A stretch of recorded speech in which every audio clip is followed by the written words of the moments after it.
Olá pessoal, sejam todos muito bem-vindos à nossa série sobre psicologia e cosmovisão. Nós já tivemos a nossa primeira lição e foi uma lição sobre o conceito de cosmovisão. Ali nós tratamos não só, obviamente, do conceito, mas da própria teoria da cosmovisão, tal como Dilthey a concebeu em 1911. Isso vai ser super importante para as próximas lições. Mas o nosso segundo passo, que converge agora para essa segunda lição, diz respeito à própria psicologia e a uma questão relacionada à psicologia, que é a questão da sua cientificidade ou do seu estatuto de cientificidade, que se deixa expressar pela pergunta: psicologia é ciência? Então esse é o nosso tema de hoje.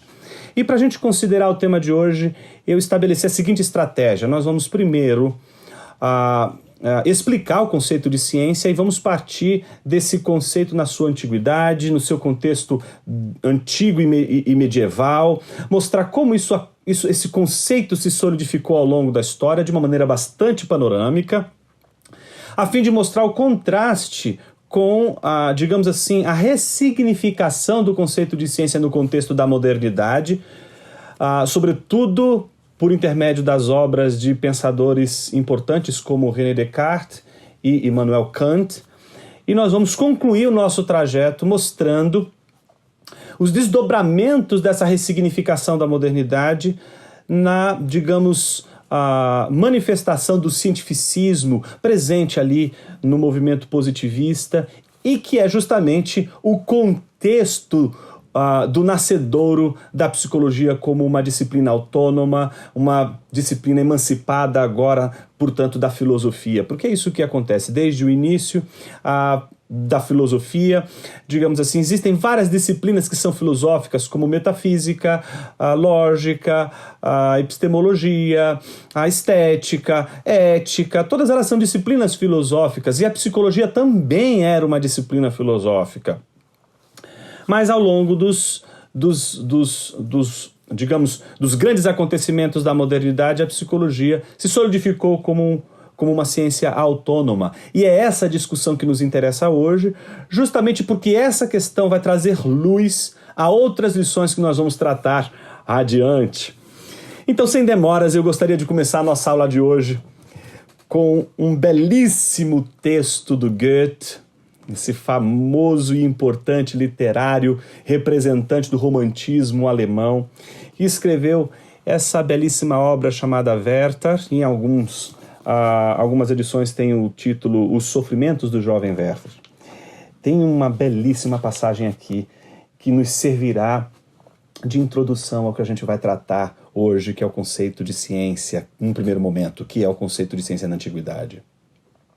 E se você me permite, eu gostaria de fazer essa leitura.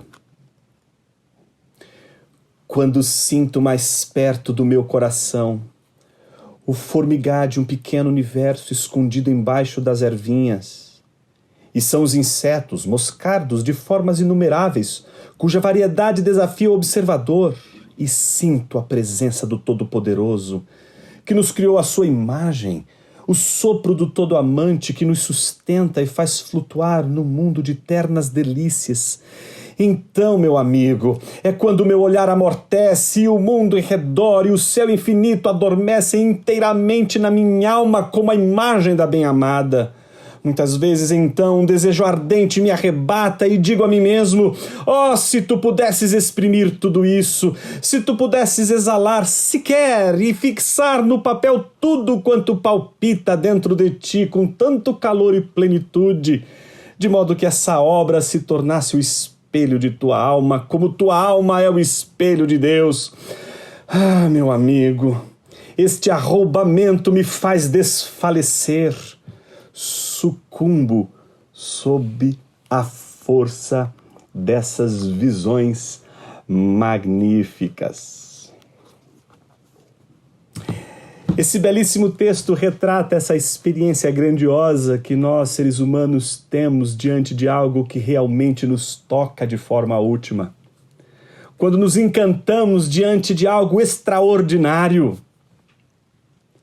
Quando algo que parece ser tão pequeno, tão ordinário, tão comum, como para o jovem Werther, os insetos, os cardos, ali na grama.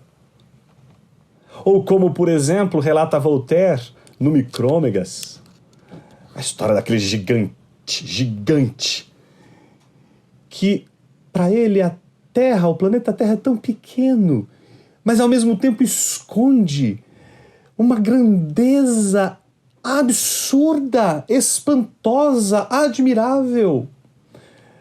Essa capacidade que a gente tem de, quase que usando um microscópio, descobrir um outro mundo, um mundo que os nossos olhos não enxergam, mas um mundo que está aí diante de nós e que é extraordinário e que nos causa assombro.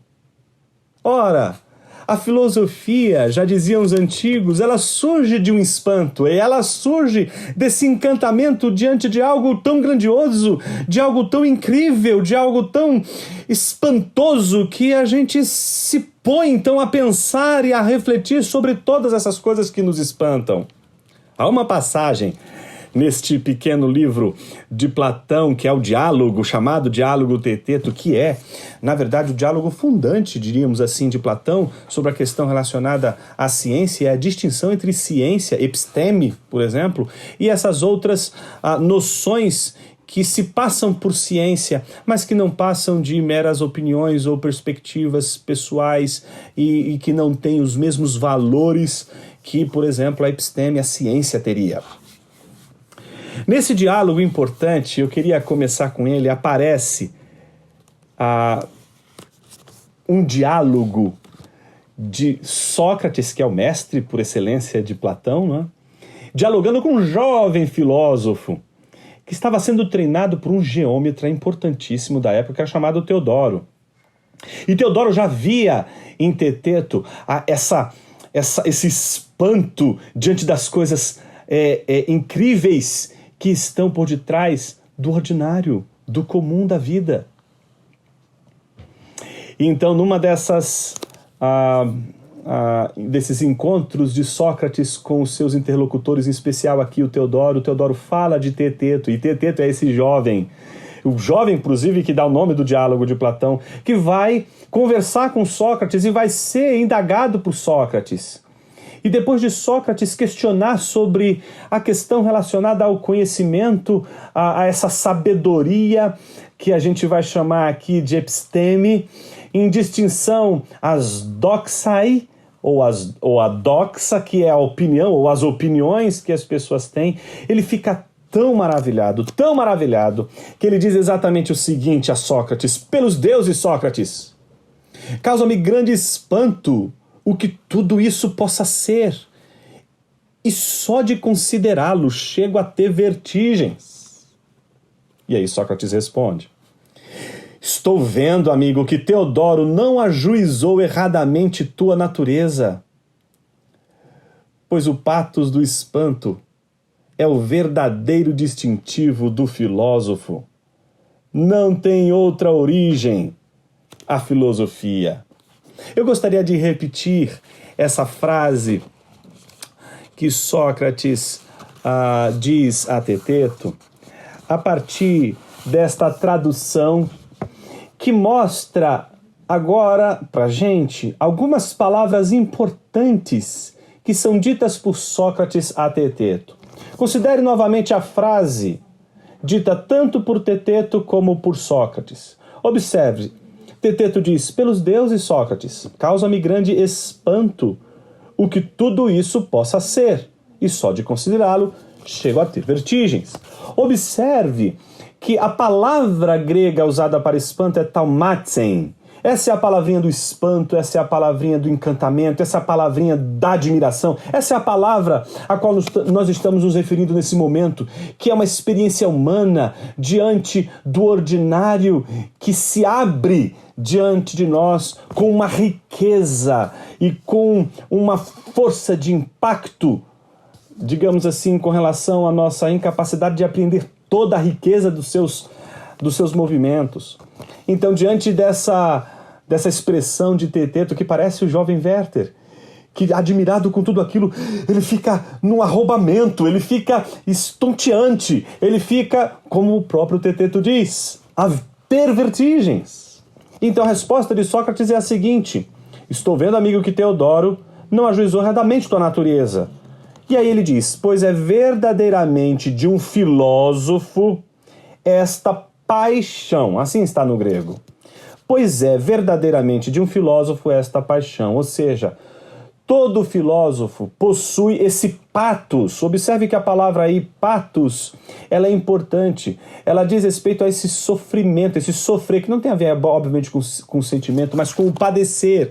Quando a gente fala, por exemplo, da paixão de Cristo, a gente se refere, obviamente, não aos sentimentos, mas o que ele padeceu, o que ele sofreu. Então, paixão aqui, como as paixões da alma, as patemata tes psiquese, aí está no plural, o patos, né? Então, as paixões da alma, ou o patos da alma, é aquilo que afeta a nossa alma. Mas, como existem diversas patemata, como existe uma diversidade no patos, o patos do filósofo, a paixão do filósofo tem um nome, e é justamente este nome, taumatzen. Veja o que Sócrates diz, pois é verdadeiramente de um filósofo esta paixão. Que paixão? O espanto, o taumatzen. Um filósofo sem espanto, um filósofo que não se espanta com a riqueza e esse caráter impressionante que o universo ao nosso redor possui e que tem o poder de nos causar admiração e de nos fomentar essa busca por entender esse universo que está aí diante de nós e que nós não estávamos enxergando, que era corriqueiro. Olhávamos todos os dias, mas não enxergávamos a riqueza de algo tão corriqueiro. Então é dessa experiência que nasce o filósofo, desse patos. E Sócrates conclui dizendo, não há outra origem imperante da filosofia que este. Esta origem aí, a palavra é arché, é a palavra do princípio. E aqui a gente precisa entender que, portanto, o taumatzen não é, digamos assim, como um cirurgião que vai lavar as suas mãos, então ele primeiro lava as mãos e agora ele vai fazer a sua operação ali, vai proceder com a cirurgia. Então, a filosofia não é algo que começa com espanto e agora vai ser a filosofia.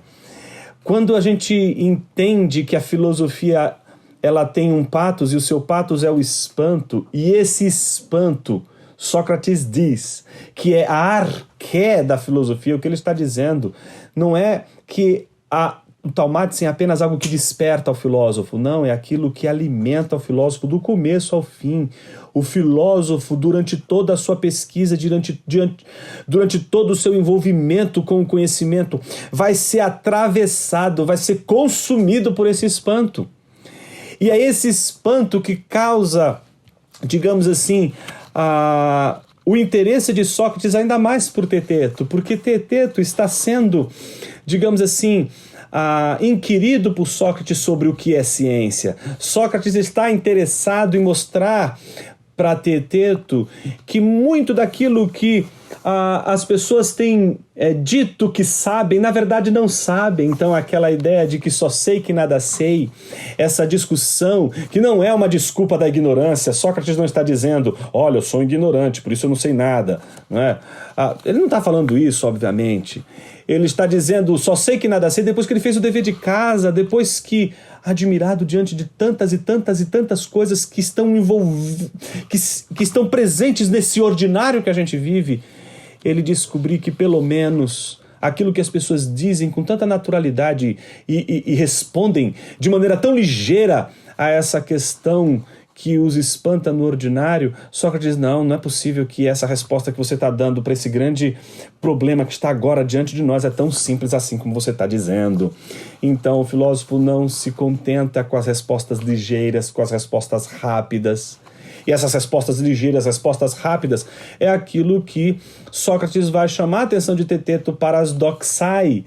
Então, se existe uma experiência que inicia a filosofia, que é o taumatzen, existe uma outra experiência, que é a doxatzen. Essa experiência é aquela que promove a opinião, aqueles que explicam ou tentam explicar as realidades que os cercam, mas a partir de suas próprias medidas, de suas próprias perspectivas. Então começa-se uma discussão muito interessante entre Sócrates e Teeteto. Essa discussão passa aí pela lembrança de dois importantes chamados pré-socráticos, porque vinham antes de Sócrates, eles não sabiam, obviamente, que eram pré-socráticos. Me refiro aqui a Protágoras, que dizia que o homem é a medida de todas as coisas, estabelecendo, portanto, aí aquilo que seria a base de todo o relativismo, ou seja, de que não podemos chegar a um conhecimento universal, podemos só ter conhecimentos particulares, pessoais, e, portanto, as nossas explicações, elas seguem à medida de nossas próprias percepções de mundo. Por outro lado, a gente vai encontrar Heráclito, que é aquele que vai dizer que não se pode entrar duas vezes no mesmo rio, porque o rio não será mais o mesmo, e você também não será mais o mesmo. E que vai dizer que toda a nossa busca por algo que seja imutável, e aqui a gente entra naquela esfera da discussão do uno e do múltiplo, né? Toda a nossa tendência de achar que existe um conhecimento universal, uno, ela é apenas aparente, que na verdade o mundo real, o mundo que a gente de fato lida, é o mundo desse constante devir, dessas constantes mudanças. Então Heráclito chama atenção para o fato de que é a mudança que caracteriza, portanto, o mundo verdadeiro. Sócrates começa a levantar problemas sobre essas duas tradições e Teteto fica admirado com a maneira como Sócrates levanta os problemas e por isso, diante do grande problema que envolve o conhecimento, Teteto está espantado, como todos nós quando vamos estudar esta, digamos assim, competência da vida humana chamada ciência. Então, a ciência ela não pode ser, ou não poderia ser, segundo Sócrates, o resultado de pensamentos ligeiros, de opiniões particulares ou de opiniões contingentes. E aí que surge aquilo que talvez, por todo o esforço que Platão exerceu sobre o Ocidente, se consolidou em termos de discussão sobre ciência, que nesse debate todo, que envolve de um lado Protágoras, de outro lado Heráclito, aparece Parmênides para dar a palavra final, e Parmênides é aquele que vai discordar de Heráclito e vai dizer exatamente o seguinte: o que é, o que não é, não é. O que ele quer dizer com isto? Quando Heráclito dizia que a realidade, o verdadeiro é a mudança, ele está dizendo, não, mas isso não pode ser o verdadeiro, porque o que é verdadeiro não pode mudar, não pode sofrer sombra de variação. O que é verdadeiro é imutável, o que é verdadeiro não pode ser contingente. E então, baseado num princípio importantíssimo, que é o princípio da identidade, uma coisa é idêntica a si mesma e que, portanto, gera aqueles princípios importantes da lógica, como o princípio do terceiro excluído, o princípio da não contradição, ou como alguns preferem chamar de princípio da contradição, uma coisa não pode ser e não ser ao mesmo tempo. Tudo isso a gente deve a Parmênides, sobretudo, pela maneira como a colocação foi feita por ele em termos críticos dessa perspectiva opiniosa em relação à ciência, e isso gerou uma espécie, diria, de consenso na história da filosofia antiga, que faz com que, como a gente disse já em outras ocasiões, né, a ciência seja concebida de forma universal e necessária, como um conhecimento universal e necessário. Então, partindo desse pressuposto que já estava de alguma forma presente em Parmênides, filósofos como Platão, Aristóteles, Agostinho e Tomás de Aquino vão, digamos, dedicar o seu pensamento. Óbvio que todos eles pensam a partir de estruturas de raciocínio próprias e peculiares. Por exemplo, Platão ele tem a teoria das ideias. E a teoria das ideias é uma teoria muito interessante porque diz que este ser verdadeiro, ele, digamos assim, deve ser concebido separado das próprias sombras, digamos assim, que se apresentam diante de nós no ordinário da vida. Então a gente tem que lembrar, obviamente, daquele mito, famoso mito, ou como alguns preferem chamar, alegoria da caverna, presente ali no livro 7º da República, em que Sócrates está razoando a questão do conhecimento também com Glauco, E lá, naquele contexto, Sócrates conta a história exatamente de como o filósofo surge, né? Como nasce o filósofo. Em primeiro lugar, ele é liberto, ele precisa de uma libertação para enxergar aquilo que antes ele não está enxergando, porque ele só vê as sombras no fundo da caverna, porque como qualquer outro prisioneiro, ele está ali imobilizado, olhando apenas para as sombras no fundo da caverna. Mas ele não sabe o que está acontecendo por trás dele. É só no momento em que ele é liberto que ele pode contemplar, digamos assim, a verdade. E o que é a verdade? Note, ele não está dizendo que as sombras não existem. Em nenhum momento Platão veiculou esse significado a partir da alegoria contada por Sócrates. De forma alguma. As sombras não podem ser vistas como a realidade suprema, que era o caso do Heráclito. É isso que está preocupando Platão. O fato de as pessoas olharem para as sombras no fundo da caverna e reduzirem o mundo todo às sombras no fundo da caverna. Então, o que Platão propõe é uma teoria das ideias que revela que no fundo, o mundo sofre uma conspiração e que as sombras no fundo da caverna, elas são reflexo do verdadeiro uno que não muda. Enquanto as sombras mudam, elas modificam, elas têm tamanhos diversos e etc.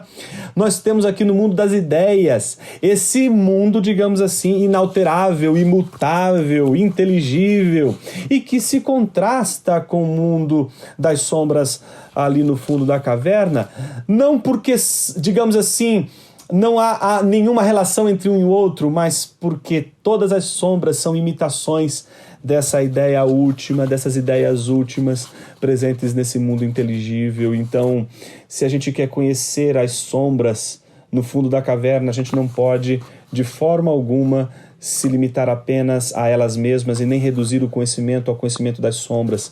Quem quer conhecer a verdade precisa conhecer o uno, precisa conhecer aquilo que não muda, aquilo que é universal e necessário. E o universal e necessário não está nas sombras no fundo da caverna, mas está justamente nessas ideias sobre as quais, a partir das quais essas sombras são projetadas. Basta a gente lembrar também do Timeu, quando a gente vê ali a discussão do demiurgo, o demiurgo que procede de Deus, que é totalmente contrário à matéria pré-existente e que não pode tocar matéria. Dele procede um demiurgo que é menor do que ele, mas maior do que toda a matéria, e ele pode corromper-se colocando a mão, digamos assim, as suas mãos, metaforicamente está falando, né, sobre a matéria. E esse demiurgo tem uma grande missão: olhar para a mente divina, ver na mente divina essas verdades universais e imutáveis e imprimir essas verdades e ideias imutáveis, digamos assim, que estão na mente divina, nestas coisas que estão criadas. Por isso as coisas modeladas, as coisas formadas. Por isso, as sombras no fundo da caverna representam digamos assim, essas cópias daquilo que é universal, uno, necessário, não contingente. A gente vai ter também uma teoria importante, que é a chamada teoria ilemorfista, e vem aí do ilemorfismo, que é a junção aí, né, da hilé, que é a matéria, e morfé, que é a forma. Então, a teoria do ilemorfismo, ela está presente em Aristóteles, porque ele vai concordar exatamente com Platão e com Parmênides. A ciência, o conhecimento é universal e necessário, mas ele entende que esse conhecimento universal e necessário não está à parte, no mundo à parte, mas está presente nas próprias, digamos, coisas. Então, essa discussão que vai separar de um lado Platão e Aristóteles e que vai se reproduzir de alguma forma em Agostinho como um seguidor de Platão, em Tomás de Aquino como um seguidor, digamos assim, de Aristóteles, essa distinção entre essas duas teorias, elas, apesar de uma conceber as ideias nas próprias coisas e a outra conceber as ideias separadas, ambas entendem que estas ideias existem independente da mente humana, elas são reais, Então, note como funciona a estrutura dessa, digamos assim, teoria da ciência como conhecimento universal e necessário a partir do ilemorfismo aristotélico. Eu vou usar o ilemorfismo aristotélico porque ele é um pouco mais, digamos assim, didático para o que a gente vai fazer daqui a pouquinho. A gente poderia fazer isso com Platão, poderia fazer isso com Agostinho, poderia fazer isso até com Tomás de Aquino. Mas a gente vai seguir com o padrão digamos assim, aristotélico, e que vai servir também para Tomás de Aquino, para a gente poder compreender como funciona essa experiência digamos assim, do mundo, e que faz com que o filósofo, espantado, assombrado com este mundo, desenvolva um amor pelo saber, pelo conhecimento, e possa dizer exatamente quando a gente conhece alguma coisa. Pense o seguinte: o mundo para Aristóteles é constituído de entes com forma e matéria. Então você tem forma e matéria. Todos eles têm forma e matéria. Esta forma e a matéria que constitui a pragma, que constitui a coisa, ela está sempre ali no to de ti, que é um isto, que é um ser determinado, que é um indivíduo. Matéria é o hipokeimenon, é o sujeito, e é também aquilo que individualiza, é o princípio de individuação, é aquilo que caracteriza um isto, e você pode apontar este ser no mundo. Então todos os seres do mundo, por exemplo, como esta caneta, ou uma árvore, pense aí, tem matéria e forma. O que é curioso? Do outro lado, a gente vê a alma e o corpo são unidos, tá certo? Para platônicos, os gregos em geral, para o prejuízo da alma, mas essa inseparabilidade entre alma e corpo vai justamente constituir a relação do conhecimento para os gregos, e isso vai se estender também na influência que os gregos vão exercer entre cristãos como Agostinho e Tomás de Aquino.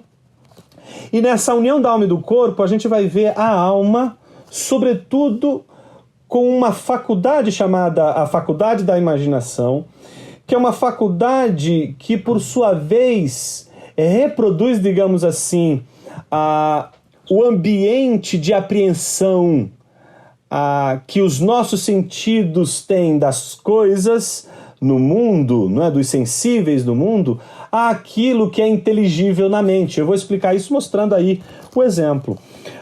Uma imagem, que é aquilo que o intelecto pode captar. O intelecto não pode apreender as coisas nelas mesmas. O intelecto só pode apreender a essência das coisas na imagem. Então, esta imagem, ela é o quê? Ela é a mesma forma que estava lá, neste to de ti, neste objeto aqui, digamos assim, ou nesta coisa que nós estamos apreendendo. E ao formar esta imagem desta coisa determinada, apreendida, esta mesma forma que estava lá agora está na alma, numa imagem, tá certo? Sob as condições materiais da imagem. Então imagine exemplos que são sempre usados ali, tanto por aristotélicos, né? Você tem o anel de selar e você tem a cera. Então se você tem uma cera e você coloca o anel de selar, você vai ver que a forma que estava no anel agora está nessa cera. Então, imagine que é isso que vai acontecer na alma humana.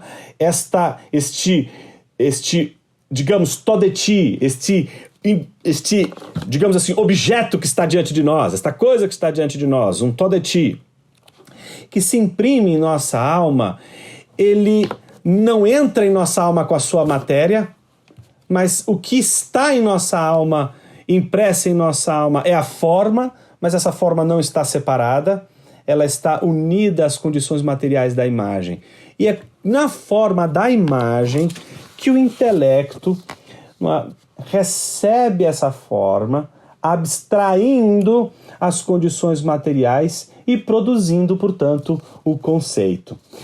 Eu falei agora de uma maneira bastante ligeira, existem vários pormenores, mas eu gostaria de dizer exatamente o que eu disse de outra maneira, para que fique mais claro ainda o processo de conhecimento entre os antigos, para que a gente entenda quando é que eles dizem eu conheço. Então, imagine o seguinte, temos aí diante de nós uma maçã. Essa maçã é o nosso to de ti. Este to de ti, que é a nossa maçã, nós apreendemos pelos sentidos. Então, observe aí, você tem o olho como um sensor, tá certo? Um órgão sensorial. E você tem uma visão, que é a sensação. A sensação, visão, ela vai captar as cores, mas a alma tem a capacidade de perceber não só de receber esses dados sensoriais que vêm pela sensação, mas a forma. E essa forma que estava presente na maçã, agora está na alma humana por meio de uma imagem, os gregos chamavam de fantasma, tá certo? Esta imagem, ela está sob as condições materiais da imagem, portanto, ela não está. A maçã, quando você percebe, ela não entra em você, senão a gente não poderia, imagina, perceber nada nesse mundo. Imagina perceber um elefante, o elefante entra em você. Não é assim, obviamente. Então, você percebe o elefante, você apreende com os seus sensores todos os aspectos, digamos assim, individuais deste objeto, junto com essa forma. E aí a imaginação nos dá, sob as condições materiais da imagem, a forma que estava naquele, digamos, ente no mundo, agora na imagem.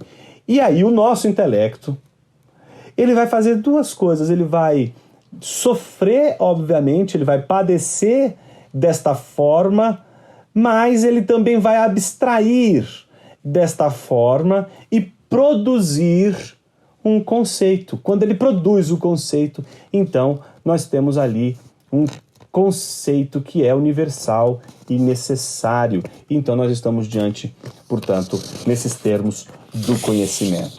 Eu acabei de descrever como, em linhas gerais e bastante resumida, como funciona o conhecimento, digamos assim, numa perspectiva antiga e medieval, e sobretudo de cunho aristotélico. É claro que, salvo as devidas proporções, há sim um perfil próprio do platônico conceber o conhecimento, mas independente dessas diferenças, ambos entendem que a ideia universal e necessária, ela sim, quando é apreendida e concebida, ela é, portanto, ela representa, portanto, o testemunho desse conhecimento universal e necessário.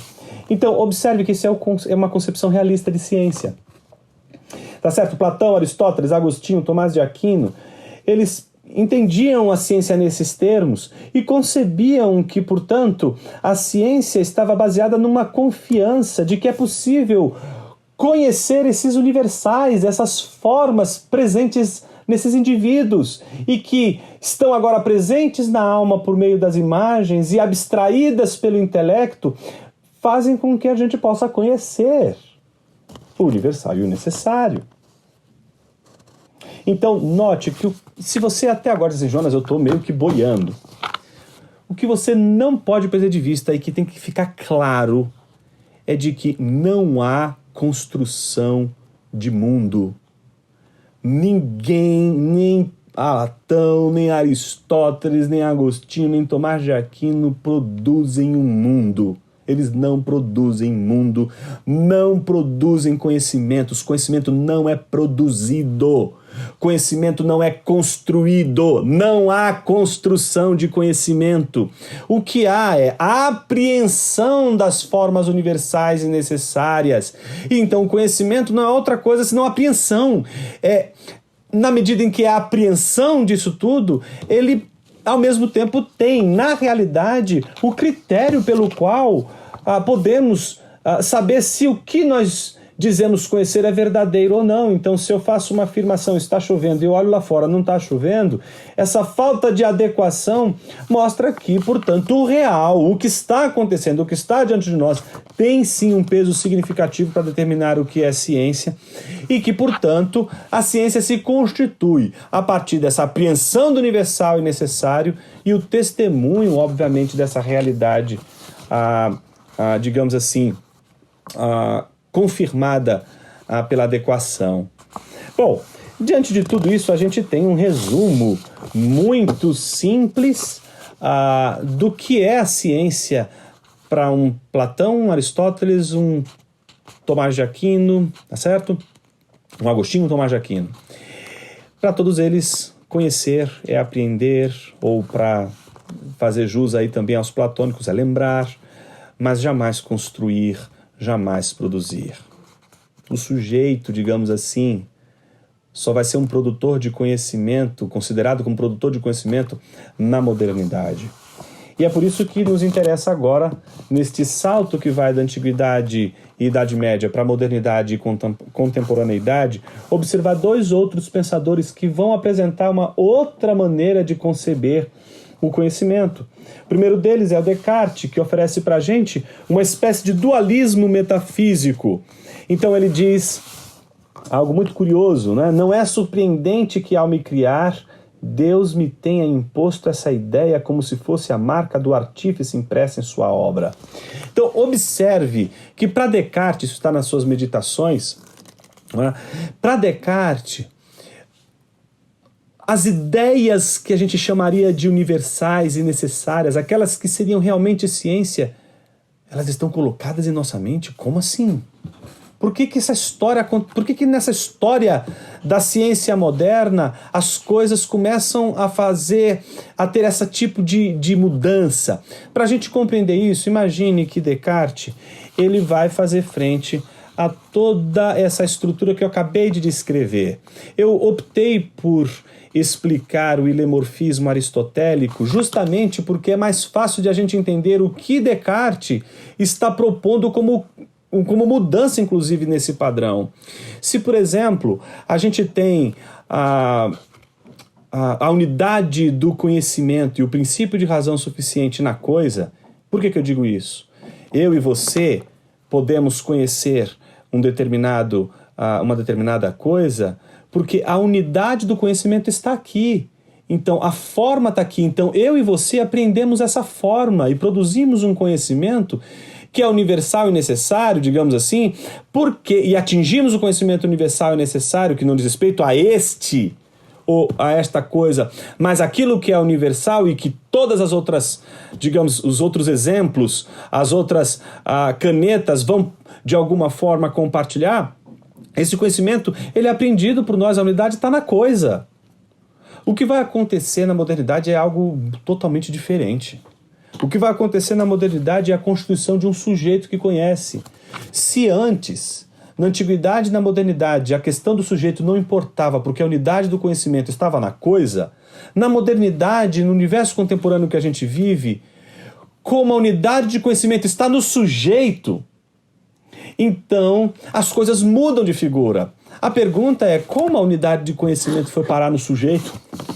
Essa história começa com Descartes, quando, para resolver o problema do ceticismo, que era um questionamento justamente da metafísica medieval, dos escolásticos sobretudo, porque apesar de a gente ver distinções entre Platão, Aristóteles, Agostinho, Tomás de Aquino, e apesar de eles terem convicções teológicas distintas, eles partem de um pressuposto fundamental: Deus. Deus é o fundamento do conhecimento, Deus é a arqué do conhecimento. Deus é aquilo que garante que todo aquele conhecimento tenha um fundamento. Então, para esses filósofos que nós acabamos de mencionar aqui, Deus, ele é fundamento para o conhecimento. No século XVII, a gente vai enfrentar aí o desgaste dessa crença de que Deus é o fundamento e, portanto, é um desgaste da crença de tudo aquilo que é metafísica. Toda proposta de uma constituição da realidade com base em fundamentos metafísicos começa a ser questionado. E Descartes, para tentar resolver esse problema do próprio ceticismo, ele resolve se perguntar o seguinte: puxa vida, se não temos mais certeza de nada, a gente pode cair de novo naquela mesma cilada, digamos assim, de Protágoras, que é a cilada do relativismo. Se não temos um conhecimento universal necessário, porque o conhecimento universal necessário estava baseado em Deus, e a partir de agora Deus está sendo colocado em xeque como fundamento da ciência, como é que a gente pode ter a garantia de conhecimentos universais e necessários? Então, diante dessa celeuma, diante dessa grande problemática, pense o seguinte: Descartes ele precisa encontrar algo que possa garantir uma certeza, mas uma certeza que não venha mais da metafísica, no sentido teológico do fundamento em Deus. Ele, então, abraça os pressupostos do ceticismo, que dizia que as nossas sensações nos enganam e que, portanto, por elas nos enganarem, nós não deveríamos confiar nas nossas sensações. Ora, se a gente vai ver uma certa confiança nas sensações, por exemplo, entre os escolásticos, entre os aristotélicos, porque essa confiança é aquela que nos faz ter acesso a essa forma que se imprime na alma humana. No contexto de Descartes, as sensações elas caem em profundo descrédito. Esse descrédito é tão grande que a busca por certezas que não sejam meramente baseadas em nossas percepções. E lembra, quando a gente fez a distinção entre percepção e cosmovisão, isso é importante, porque as percepções elas são só nossas. E se elas são só nossas, a gente não pode ter o conhecimento universal necessário, não pode ter ciência. Então, diante disso tudo, Descartes resolveu buscar, com base no ceticismo próprio de sua época, embora ele não fosse, digamos assim, ateu. O que ele faz? Ele estabelece o ceticismo, que é a desconfiança nos sentidos, e diz assim, se eu desconfiar de tudo que os meus sentidos, digamos assim, apreendem, e se eu desconfiar de todo o conhecimento que é pautado nos sentidos, será que eu consigo encontrar um conhecimento que não seja baseado nos sentidos e que seja seguro o suficiente? E que ninguém possa dele duvidar? Será que eu posso encontrar algo que seja tão claro e distinto e que tenha a força do que o universal e o necessário tinha para esse contexto antigo e medieval? Então ele se propõe a questionar tudo aquilo que os seus sentidos apreendem, e o mundo passa, portanto, a ser questionado na sua apreensão sensorial. O próprio corpo é questionado. Então, ao questionar o próprio corpo, a sua própria, digamos assim, a existência corpórea, ela é suspendida, e isso é o que, digamos assim, o ceticismo de Descartes leva a uma suspensão, porque a proposta é a seguinte: se eu quero um conhecimento seguro, eu vou suspender todo o conhecimento que está pautado nos sentidos, ou nas sensações, ou nas percepções. Então, ele vai suspendendo todos eles, suspendendo. Então, desde suspender o ambiente todo, vai sobrar o corpo, mas o corpo também é fruto dessa sensação. Então, ele suspende também seu próprio corpo. A única coisa que sobra é um eu que não consegue colocar em xeque a si mesmo. E é muito simples de você perceber isso. Se você duvidar de tudo que existe porque os sentidos te enganam, e você olhar no espelho, será que você vai conseguir olhar para o espelho e dizer com toda certeza, eu não existo, e acreditar no que você acabou de dizer? É mais ou menos isso o que Descartes está dizendo quando, depois de suspender todas as coisas, você diz assim, sobrou o meu eu, e eu agora vou dizer, eu não existo. Puxa, mas como é que eu posso dizer eu não existo sem existir? Então a única coisa que sobra e que não é passível de ser questionada é o eu. Então é sobre o eu, o cogito, né? Daí vem a expressão cogito ergo sum, penso logo existo, eu penso logo existo.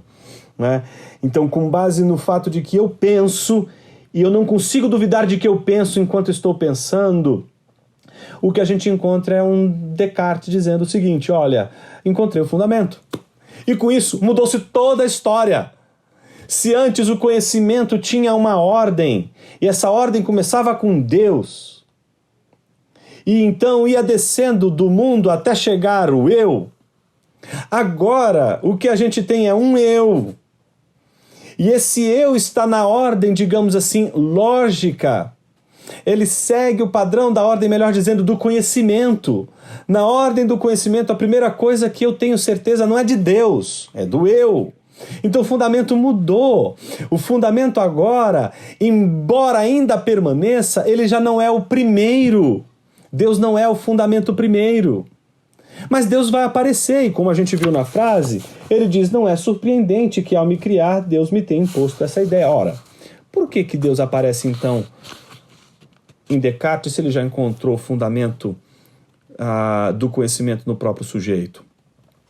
Porque ele precisa garantir que existem ideias nele mesmo que não são colocadas na alma dele, uma vez que não tem corpo. Pensa o seguinte, são duas substâncias.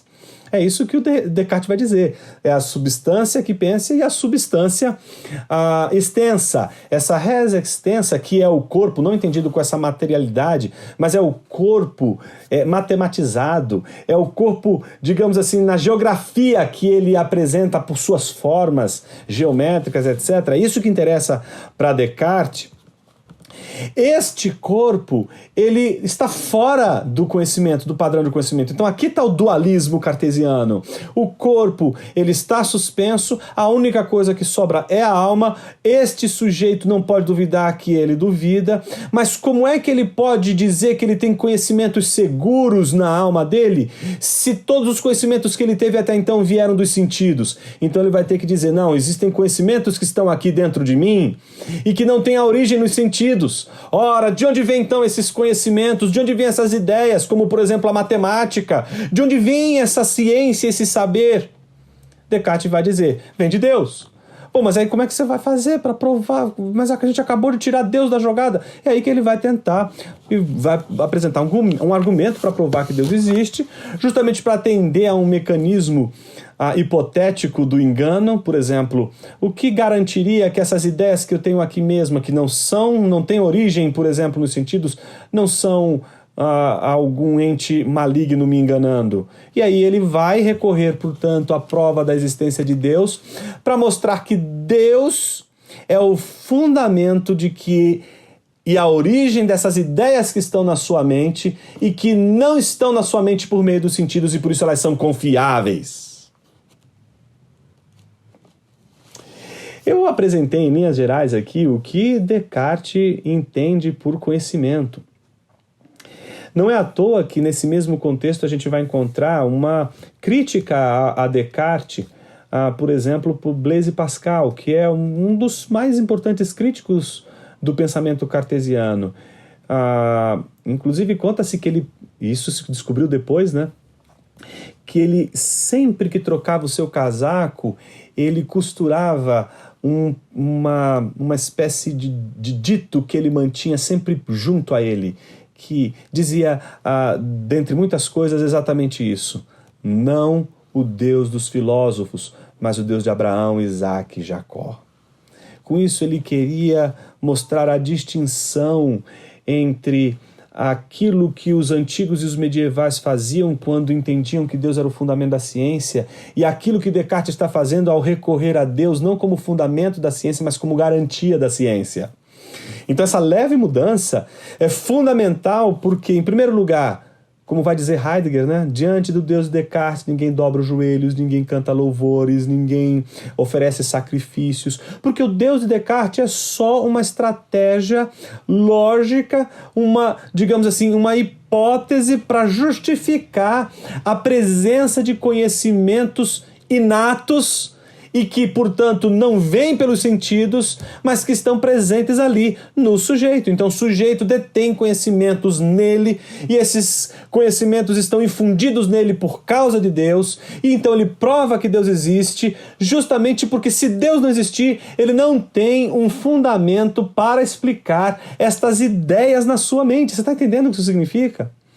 Eu vou resumir essa história com Kant, que vai, digamos assim, nesse processo todo, cristalizar esse dualismo, corrigindo ainda essa dependência que Descartes teve da metafísica, apresentando aquilo que eu chamei aqui de dualismo transcendental. E por que eu chamo de dualismo transcendental?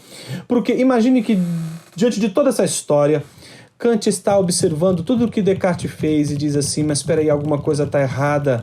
Por que Descartes, que é um geômetra, é um físico, é um matemático, ele é filósofo, mas ele entende de ciência, por que ele está recorrendo a Deus? Por que ele fez o caminho certo, que era estabelecer um fundamento seguro para o conhecimento que não precisasse recorrer, digamos assim, aos sentidos? Porque eles enganam. Mas por que cargas d'água? Ele precisou recorrer à metafísica. Então, Kant, ele, digamos assim, é despertado do seu sono dogmático, que é essa, digamos assim, essa perspectiva da razão pura cartesiana, dogmática, porque não tem como justificar Deus, mas Deus é usado ali como um fundamento para o conhecimento. Então o ceticismo de Descartes não foi até as últimas consequências. Então é David Hume, que vai levar até as últimas consequências esse ceticismo, vai restaurar a experiência como elemento fundamental do conhecimento e vai eliminar a importância da metafísica. Kant vai observar essas duas coisas e vai dizer assim, puxa, tem algumas coisas importantes aqui que o Descartes fez, que em primeiro lugar estabeleceu o sujeito como fundamento do conhecimento. Mas ele errou em tentar em manter a metafísica. Mas por outro lado, voltar à experiência nos coloca debaixo de uma dificuldade que o Descartes também nos livrou, que é a dificuldade em torno dos enganos que a experiência pode nos oferecer. Ela não é confiável. Será que a gente não teria conhecimento seguro, conhecimento universal e necessário, mas que não viesse da metafísica dos antigos e medievais e não viesse dessa, digamos assim, engenharia lógica que Descartes fez para justificar ideias na sua mente? Então, contrário a Descartes, Kant vai apresentar, não, em hipótese alguma, ideias inatas estão presentes em Kant, é outra história. Kant vai criticar, inclusive, essa estratégia das ideias inatas em Descartes e vai mostrar uma nova maneira de se conceber ciência. E para isso, ele vai dizer o seguinte, olha, isso ele vai trabalhar bastante na crítica da razão pura. Então a gente está percebendo aqui, século XVII, Descartes, século XVIII, Kant. Essa obra, a Crítica da Razão Pura, que Kant levou 10 anos de sua vida para escrever, não saiu de sua cidade, que é Königsberg, e durante 10 anos nessa cidade produziu essa obra que foi revolucionária, tanto do ponto de vista da filosofia como do ponto de vista da ciência. O que Kant descobriu com tudo isso? Olha, não dá para sustentar a defesa da metafísica que Descartes fez e muito menos voltar atrás aos antigos, Aristóteles e a Platão, no que diz respeito à metafísica. Não dá. Porque a metafísica ninguém chega a um consenso, cada hora um tem uma opinião, isso aqui não dá certo. Então a pergunta que ele faz é, será que a metafísica é ciência? Então ele põe em xeque o estatuto de cientificidade da metafísica. Enquanto antigamente, na Antiguidade, na Idade Média, a metafísica era a rainha das ciências, digamos assim, agora com Kant, a metafísica simplesmente é questionada com relação ao seu estatuto de cientificidade. Segunda coisa importante, Kant não vai aderir ao empirismo humeano, mas ele vai dizer o seguinte, é verdade que todo o conhecimento começa com a experiência, e nisso ele vai concordar com Hume. Mas, ao mesmo tempo, sabendo dos perigos, porque Descartes já havia mostrado isso antes, ele vai dizer que o conhecimento não deriva todo ele da experiência. Então, partindo dessa posição, Kant vai mostrar que existem elementos do conhecimento que são categorias, formas, digamos assim, de apreensão da realidade que não derivam da experiência e que constituem esse conhecimento seguro, esse conhecimento necessário, esse conhecimento não contingente, que é o tempo e o espaço, as formas de apreensão da realidade. Então, todos os espaços e manifestações de tempo que a gente tem ao nosso redor, elas são relativas. Mas o espaço absoluto e o tempo relativo, que são inquestionáveis e que são inapreensíveis pelos sentidos, elas não são, digamos assim, fruto da experiência, mas tampouco são ideias plantadas por Deus na mente. Então, o que fez Kant virar de uma vez por todas o jogo foi perceber o seguinte, olha, essa ideia de recorrer à metafísica para garantir que existem ideias claras e distintas na mente, isso não funciona. Eu não sei nem se metafísica é ciência, porque ela lida com questões que a gente não consegue apreender na experiência de acordo com os padrões espaço-temporais. Por outro lado, o que é curioso na reflexão do Kant é ele colocar em xeque a metafísica, mas ao mesmo tempo enaltecer a física e a matemática como ciências. Ele não questiona a física e a matemática como ciência. Para ele, a física é a física newtoniana. Então, para ele, aquilo representa o ideal de ciência, porque nos Principia, Newton não recorre a nenhuma metafísica, Newton não recorre a Deus, digamos assim, para fundamentar ali a física. Ele simplesmente começa com os princípios importantes para a física, que é, sobretudo, o princípio de causalidade. E isso vai deixar Kant extremamente impressionado, porque na física, aquilo que a física consegue produzir em termos de conhecimento vale em qualquer momento, em qualquer contexto, em qualquer circunstância. E os físicos concordam sobre métodos, sobre tantas coisas e chegam a resultados, digamos assim, de forma absoluta. Enquanto na metafísica cada um pensa de um jeito, cada um tem uma ideia, ninguém chega a um consenso. Então aquele consenso que naquele contexto de Kant a física propunha e mostrava para ele, fez com que ele se perguntasse o seguinte: olha, a metafísica não é ciência, eu queria então saber se é possível a metafísica ser ciência e o que fundamenta a metafísica como ciência. Em contraste com a física e a matemática, que ele já sabe que são ciências, mas ele se pergunta: como eu sei que elas são ciência? Então, resumindo a nossa história até aqui, de Descartes a Kant, a gente tem um processo em que Deus é tirado do fundamento da ciência, o sujeito é colocado como fundamento da ciência, mas Deus em Descartes ainda é necessário para garantir ideias que não vêm da experiência e que, portanto, seriam universais necessárias e corresponderiam àquele ideal clássico de ciência. Tá entendendo? Esse processo vai seguir até Kant, passando pelo empirismo, sobretudo do Hume, que vai ser importante para Kant, e vai chegar em Kant numa situação muito curiosa. Kant vai entender que esse movimento do Descartes de recorrer até a metafísica para fundamentar esses conhecimentos inatos que seriam, portanto, universais e necessários e atenderiam a esse conceito, essa concepção de ciência, ele diz, não é necessário. Nós temos esses conhecimentos universais e necessários, que é o espaço e o tempo, como formas de apreensão da realidade, que não apreendemos pelos sentidos, mas que constituem digamos assim, a natureza do sujeito, que agora é o sujeito transcendental, aquele que não pode conhecer as coisas em si mesmas, mas conhece sim as suas representações deste mundo que existe, se existe, não é conhecível.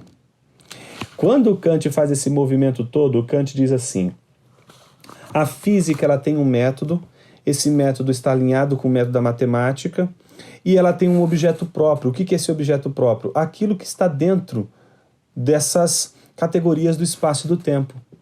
Então, o movimento pode ser estudado, e pode ser estudado com ciência de acordo com padrões universais e necessários, digamos assim, seguindo esse tipo de padrão. Mas e Deus? Deus não. Então, por isso que Kant vai questionar Descartes, vai dizer o seguinte: peraí, Descartes, você está colocando Deus, mas a gente não tem nem como saber se Deus existe. Deus está para além da possibilidade dos limites do entendimento humano, ou seja, Kant está preocupado com o limite do entendimento. E qual é o limite do entendimento? O que nós podemos conhecer como universal e necessário?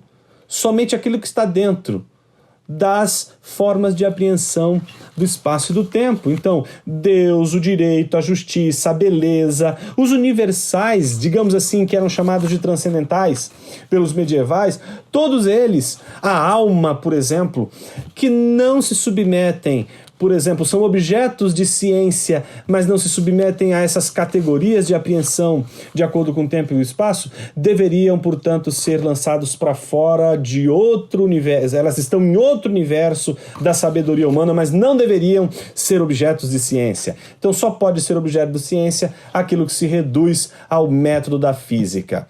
Então, os objetos físicos podem ser conhecidos, mas digamos assim, objetos como Deus, direito, justiça, o belo, a alma, que a gente não pode apreender dentro do tempo e do espaço, não podem ser conhecidos, e se não podem ser conhecidos, não temos ciências dele. Ora, o que isso significa?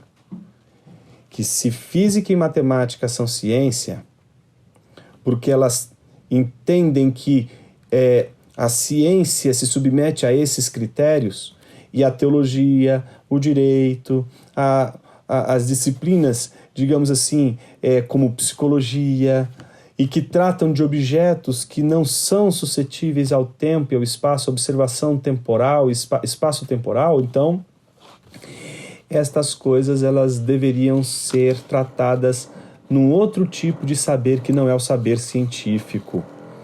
Então, note que Kant ele vai estabelecer uma distinção muito clara entre o número e o fenômeno. Você vai ver que isso é todo manual que você for ler de Kant, aí os manuais vão falar sobre isso. A coisa em si, a gente não tem acesso, a gente não conhece, a gente não tem como aferir conhecimento se ela existe ou não, se o mundo em si existe ou não, pouco importa. Isso leva, inclusive, Schopenhauer, que é um leitor do Kant, que vai levar Kant até as últimas consequências, dizer o seguinte: o mundo existe com minha vontade e minha representação, ponto. O mundo começa comigo e termina comigo. Porque esse sujeito transcendental agora, ele é quem constrói as suas representações de mundo. E isso é a base do idealismo.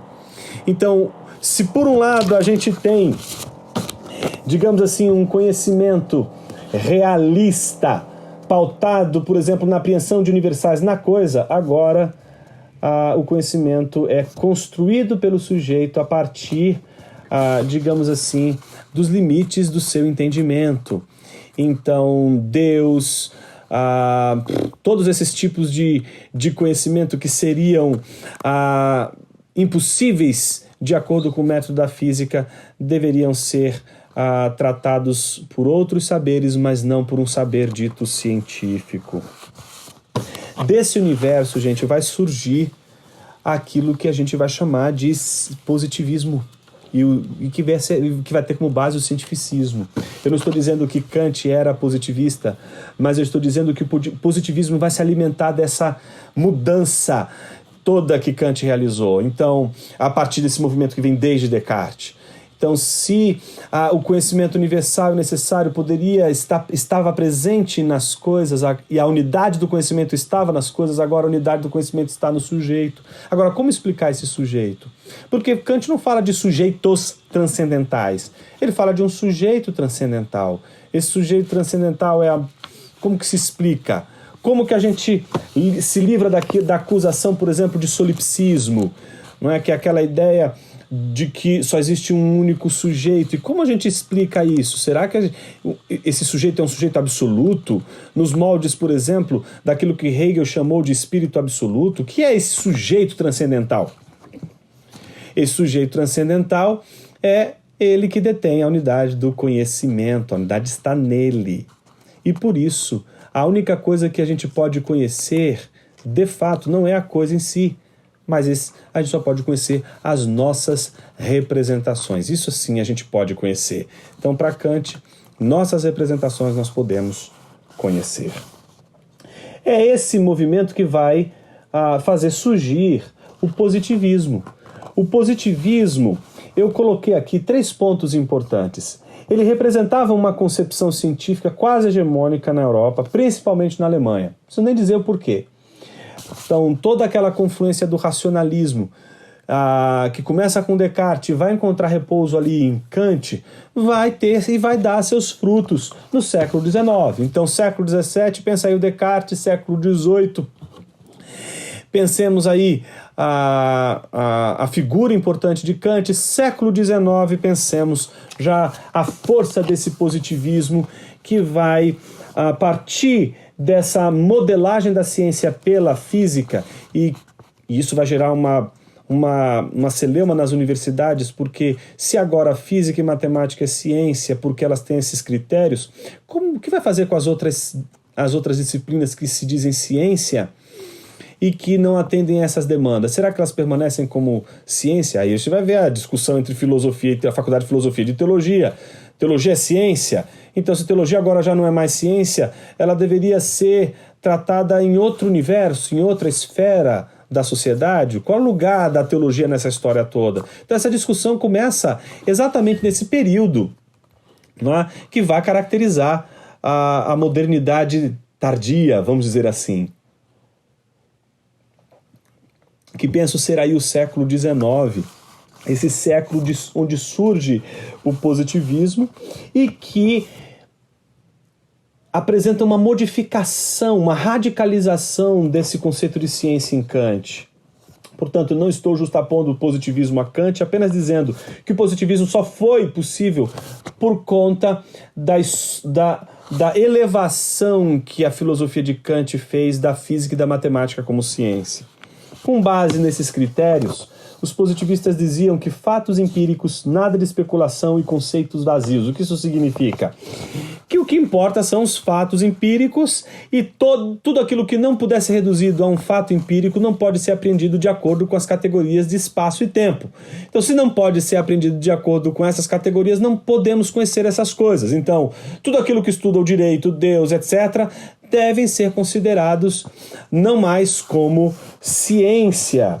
Então, nesse caso, o positivismo adota um conceito de ciência, que a gente vai chamar de cientificismo, que não mais se aproxima dessa noção de conhecimento universal necessário que ainda estava presente em Kant, mas que agora traduz-se na ideia de que conhecimento científico é o conhecimento de fatos empíricos e toda especulação ou qualquer conceito que não possa ser adequado à experiência, então deve ser preterido, rejeitado. Então se rejeitou toda e qualquer possibilidade da metafísica como ciência e também qualquer outra disciplina que tivesse como objeto algo que não fosse um fato empírico.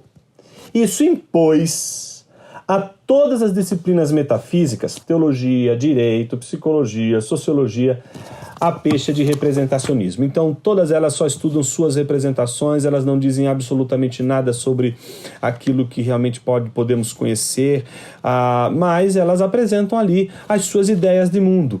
Isso gerou, obviamente, uma espécie de duplicação das ciências. É como se essa concepção dualista e idealista também de ciência provocasse uma distinção entre aquilo que a gente chama de ciências naturais e ciências humanas. Essa distinção que a gente faz entre ciências humanas e ciências naturais, justamente por conta da distinção entre método e objeto de ciência, elas vão surgir no século XIX. A gente vai ver gente como Droysen, que é o primeiro a fazer essas distinções, mas é Dilthey, e aí vocês vão entender por que eu fiz toda essa digressão. É Dilthey que vai, diante dessa discussão toda e diante desse grande desafio que o positivismo colocou para as ciências, que excluía teologia e as outras disciplinas que estavam surgindo, como sociologia, história, a psicologia, essas disciplinas que estavam surgindo como ciência e que agora tinham perdido seu status, digamos assim, de cientificidade, porque só seriam concebidas como ciência se estivessem de acordo com o padrão da física e da matemática. Se não obedecesse esse método da física e o método da matemática, não poderiam ser consideradas como ciências. Então, a gente vê uma sobreposição das ciências naturais sobre as ciências humanas. Então, aquele papel que antes a teologia exercia e a metafísica exercia sobre as demais ciências, agora, como a metafísica já não fala mais nada, já não é mais fundamental para as ciências, ela simplesmente foi eliminada, as ciências naturais ocupam o lugar da metafísica como modelo de ciência. Então, século XIX, modelo de ciência é física e todas as outras disciplinas, se quiserem ser ciência, não adianta recorrer à metafísica, tem que recorrer à física, porque ela é o modelo de ciência.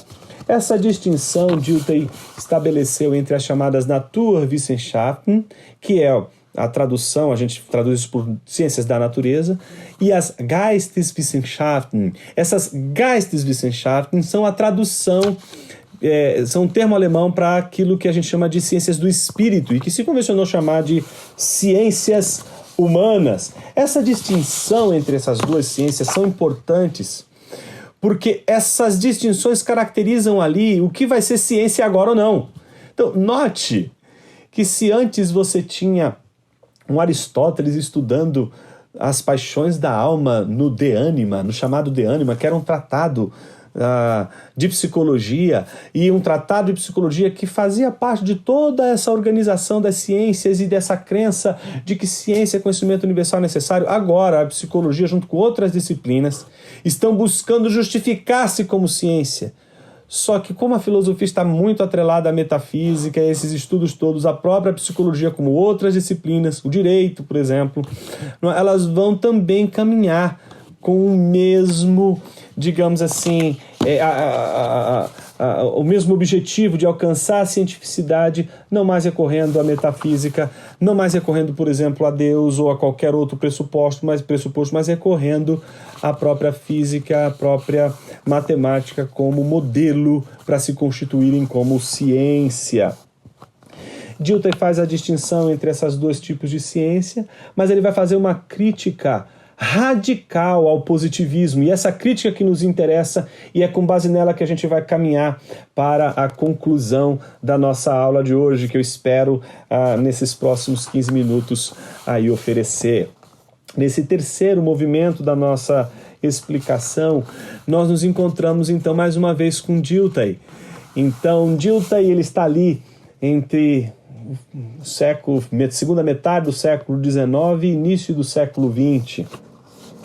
Dilthey, ele vai discordar dessa tirania, digamos assim, das ciências da natureza em relação às ciências do espírito. Vai discordar de que as ciências do espírito, para se tornarem ou para serem consideradas ciências, devam adotar a metodologia da física ou da matemática, mas que elas deveriam adotar seus métodos próprios. Então, com Dilthey, essa discussão vai ganhar muita força. É dele, por exemplo, a frase que ele apresenta, inclusive, em 1883, nesta importante obra chamada Introdução às Ciências Humanas. No prefácio desta obra, Dilthey, ele diz exatamente o seguinte: nas veias do sujeito cognoscente que foi construído por Locke, Hume e Kant, não corre sangue real, mas o suco diluído da razão como uma mera atividade do pensamento. Então surge aqui uma crítica ao kantismo, mas não diretamente a Kant, mas sobretudo aos efeitos que o kantismo legou, sobretudo no ambiente dos positivistas, aqueles que diziam fatos empíricos, nada de especulação, nada de conceitos vazios, ou seja, o que interessa é aquilo que você está me apresentando, se submete ao método da física, isso que você está me apresentando pode ser reduzido. Só para você ter ideia, a teologia sofreu esse baque tão grave, que Friedrich Schleiermacher, que é considerado o pai da teologia moderna, ele, estudioso de Kant, percebendo tudo isso, dizia o seguinte: como é que eu faço para garantir a teologia como ciência? Então, nos seus outlines, são um texto muito fundamental para o estudo da teologia moderna, ele vai apresentar como a teologia deveria ser constituída como ciência. Para isso, ela deveria abrir mão do método metafísico. Então, a ideia é construir uma teologia que seja respeitável no mundo das ciências, porque a sua metodologia se assemelha à metodologia das ciências naturais. E como o Schleiermacher vai fazer isso se não tem como colocar Deus num tubo de ensaio, se não tem como medir o tamanho de Deus, se a gente não consegue ter o cheiro de Deus, se a gente não consegue ter sensações ou experiências de Deus, se a gente não consegue quantificar, se Deus não é um fato no mundo em que a gente seja capaz de, neste fato, simplesmente analisá-lo como a gente analisa o movimento, como a gente analisa qualquer fenômeno físico. Se Deus não é um fenômeno físico diante de nós, como poderíamos fazer teologia? Então, o que vai acontecer com a teologia, você vai ver, vai acontecer com o direito, vai acontecer com a psicologia, vai acontecer com a história, vai acontecer com várias disciplinas. Elas vão mudar o objeto de conhecimento. Então, se a teologia tinha Deus como objeto, mas Deus não pode ser conhecido, porque de acordo agora com os critérios de cientificidade que Kant estabeleceu e que o padrão é a física e a matemática, Deus não pode ser conhecido. Deus é objeto de fé. Eu posso crer em Deus. Aliás, Kant era um pietista, Kant era um crente, Kant não era um ateu, digamos assim, propriamente dito. O máximo que a gente poderia considerar era um agnóstico. Um agnóstico com relação ao conhecimento, mas alguém fervoroso no sentido de crer que Deus existe, porque era, inclusive, um pietista. Entretanto, Schleiermacher, que vai sair dessa tradição, que vai tentar construir uma teologia que corresponda aos ideais kantianos, ele vai oferecer, digamos assim, uma teologia que vai, como todas as outras disciplinas, modificar o seu objeto.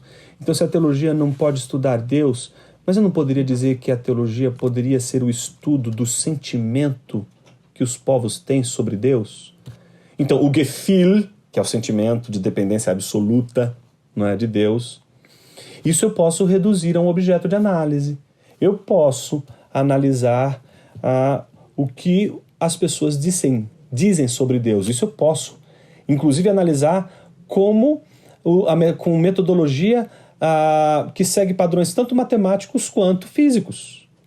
Eu posso analisar os textos das pessoas que escreveram sobre Deus, os povos, os livros que produziram para dizer e fundamentar sua crença em Deus. Então a teologia deixa de ser estudo de Deus e passa a ser o estudo do que o homem compreende acerca de Deus. Muitos acusam, inclusive, de antropologização da teologia. Mas, na verdade, o que Schleiermacher faz é reduzir o objeto para que ele possa caber dentro da configuração das ciências da natureza. Imagine você que isso vai acontecer com as outras ciências, vai acontecer com as ciências humanas. E Dilthey vai olhar para tudo isso. E Dilthey foi um biógrafo do Schleiermacher. Ele chega a interromper a sua biografia de Schleiermacher para escrever essa obra que ele não conseguiu concluir, tá certo? Justamente porque aquilo tomou proporções em termos de problema para ele tão graves que ele disse assim, não, peraí, a gente não pode fazer isso, a gente está se submetendo. Então o teólogo tem que se submeter às exigências das ciências da natureza, porque senão aquilo que ele está falando não faz sentido. E isso vale para o historiador, para o direito, para o jurista, vale para o psicólogo, vale para todas aquelas disciplinas que estão surgindo naquele momento e que, portanto, se querem ser consideradas como ciência, tem que se submeter a essa metodologia das ciências naturais.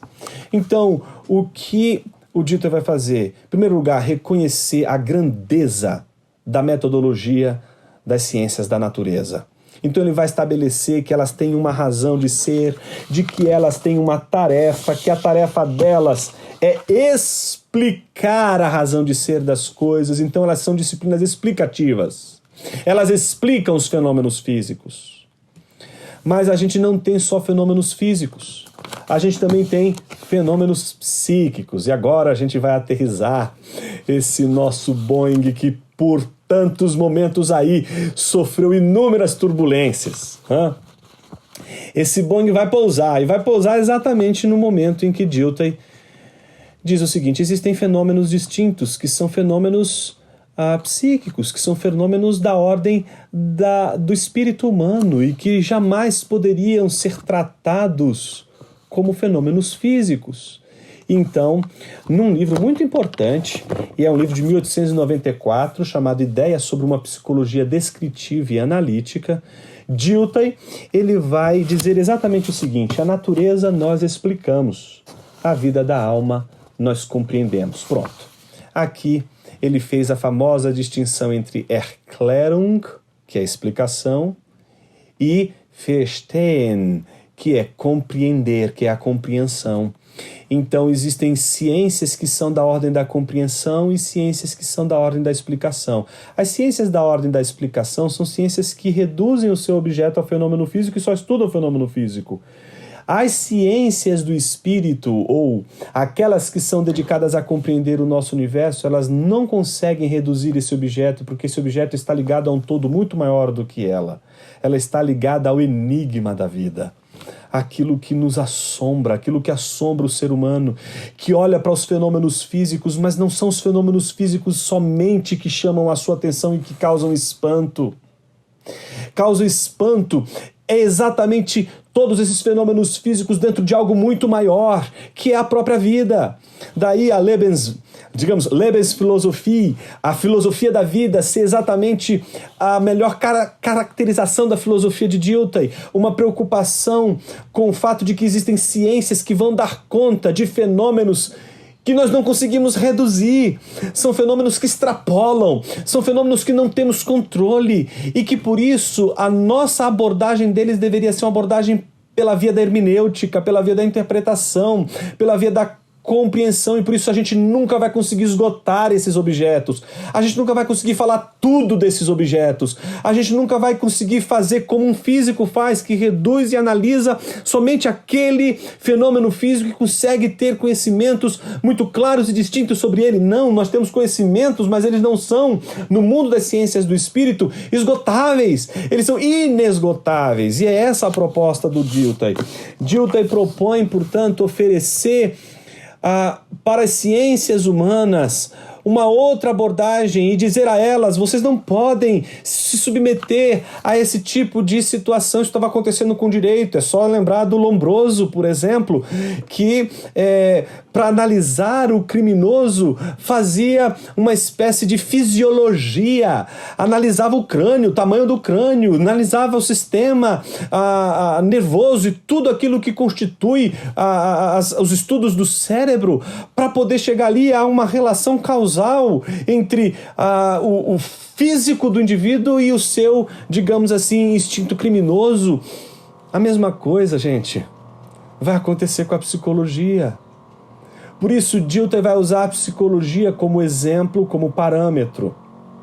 Primeiro porque a psicologia era uma disciplina da filosofia, mas agora a psicologia está buscando autonomia. Ela quer se separar da filosofia e quer se constituir como uma disciplina autônoma.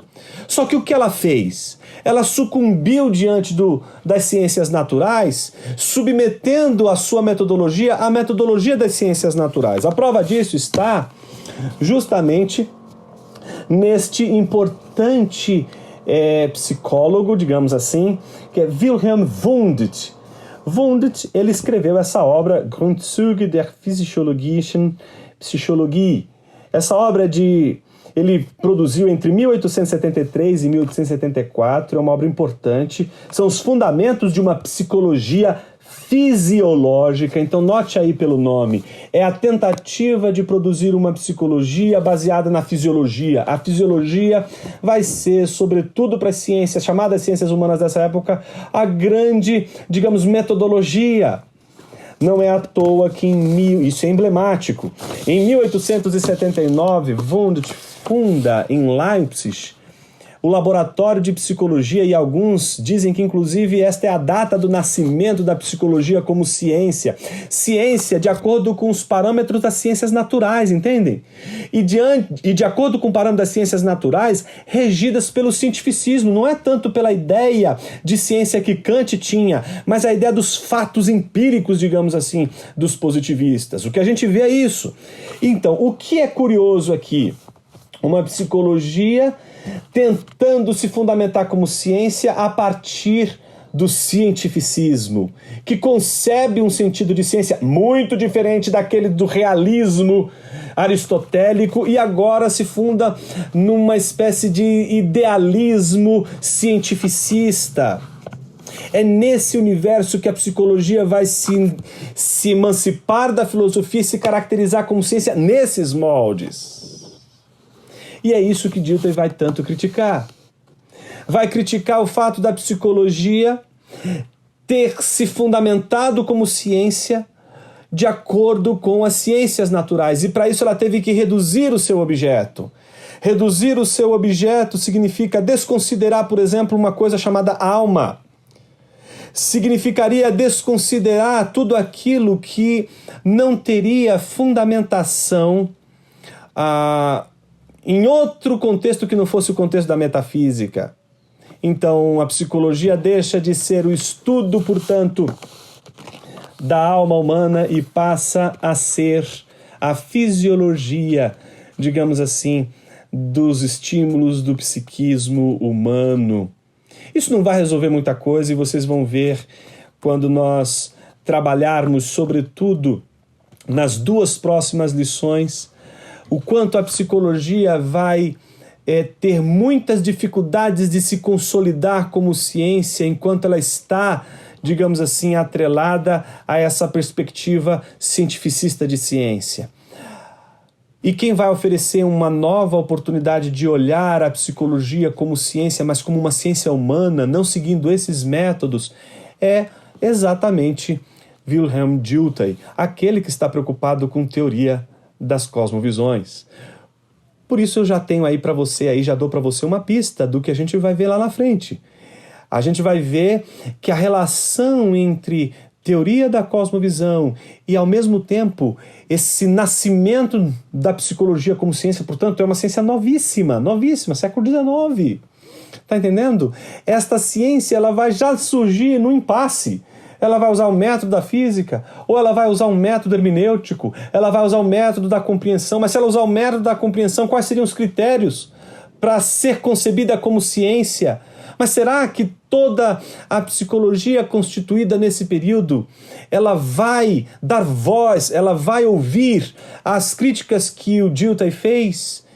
A gente vai ver que essa história ainda não terminou. Ainda tem muitas cenas importantes nos próximos capítulos. Eu queria apenas encerrar mostrando que talvez essa história toda, um resumo dessa história toda que nós estudamos hoje aqui, ela talvez se traduza na mudança de uma maneira de conceber o mundo. Antes, um mundo que nos assombrava, que nos causava encantamento e que, por vezes, até nos fazia calar por não sabermos, pela grandeza daquilo que está diante de nós. Mas, na busca por conhecimento, na busca pela episteme, parece que esse tal Madsen foi, de alguma forma, sufocado. E a ideia de uma ciência concebida para dominar, controlar, para dar respostas a todas as perguntas, como que profetizando o fim das cosmovisões, como profetizando o fim de tudo aquilo que resiste à redução dos saberes a um mero fenômeno físico. Diante de tudo isso, a gente vê duas grandes lutas acontecendo no mundo das ciências, e essas duas grandes lutas eu gostaria de terminar mostrando, a partir de dois textos da literatura, como a gente começou com Goethe, eu vou terminar com o Lusíadas, de Camões, e o poema Máquina do Mundo, de Carlos Drummond de Andrade. Nesse poema épico, Os Lusíadas, o canto 10, o estrofe 80, diz exatamente o seguinte: vês aqui a grande máquina do mundo, etérea e elemental, que fabricada assim foi do saber alto e profundo, que é sem princípio e meta limitado. Quem cerca em derredor este rotundo globo e sua superfície tão limada? É Deus. Mas o que é Deus? Ninguém o entende, que a tanto engenho humano se estende. Ao mesmo tempo que a gente tem aqui o espanto diante da máquina do mundo e o desejo de se conhecer a máquina do mundo, sabendo que todo o conhecimento está fundamentado em Deus, que ninguém conhece, digamos assim, como conhecem os fenômenos físicos. Há o encantamento, mesmo do desconhecimento daquilo que seria o fundamento de todo o conhecimento. Mas as coisas mudaram tanto que hoje a gente fica entre os Lusíadas, de Camões, e a Máquina do Mundo, de Carlos Drummond de Andrade. Carlos Drummond de Andrade escreveu esse poema conversando com essa estrofe de Lusíadas. E ele conta a história de um mineiro que encontra justamente no meio do caminho a máquina do mundo. E eu queria que você prestasse atenção neste poema.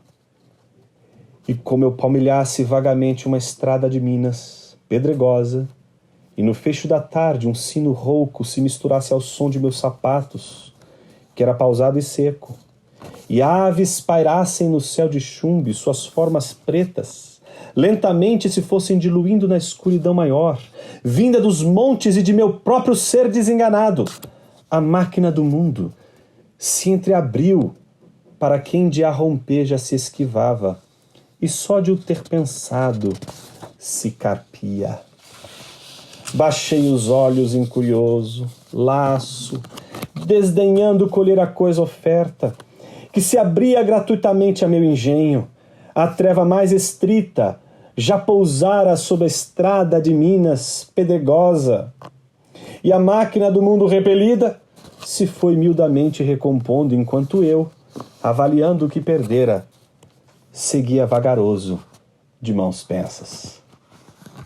Se temos de um lado um Camões, assombrado com a máquina do mundo, querendo decifrar o enigma do mundo, o enigma da vida, do outro lado, a gente tem um mineiro desinteressado pela máquina do mundo. O mundo se apresenta diante dele como um enigma, mas ele não se encanta mais por enigmas. Ele é alguém desencantado.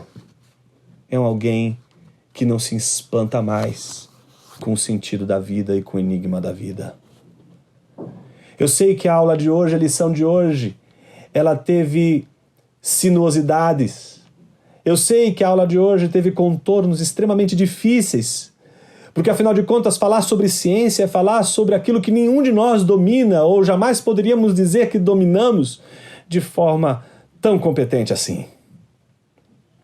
Quando falamos de ciência, não podemos esquecer jamais de que estamos lidando sempre com algo muito maior do que a nossa própria vontade de conhecer, que é o espanto. E quando a ciência não reconhece mais o espanto diante do enigma do mundo, ela é instrumentalizada. Ela se torna um mero instrumento, redutor, reduz o enigma do mundo misterioso e que faz por vezes a gente se calar diante do grande mistério do mundo em termos de sentido e enigma. E nos faz buscar na ciência uma equiparação àquilo que desde o início Sócrates tanto repeliu, que eram as doxai, as opiniões. Lembremos uma vez mais de Sócrates, que dizia: pois é verdadeiramente de um filósofo esta paixão, o espanto. Não há outra origem imperante da filosofia que este. Termina a nossa aula de hoje dizendo duas coisas: espantai-vos e sejam felizes.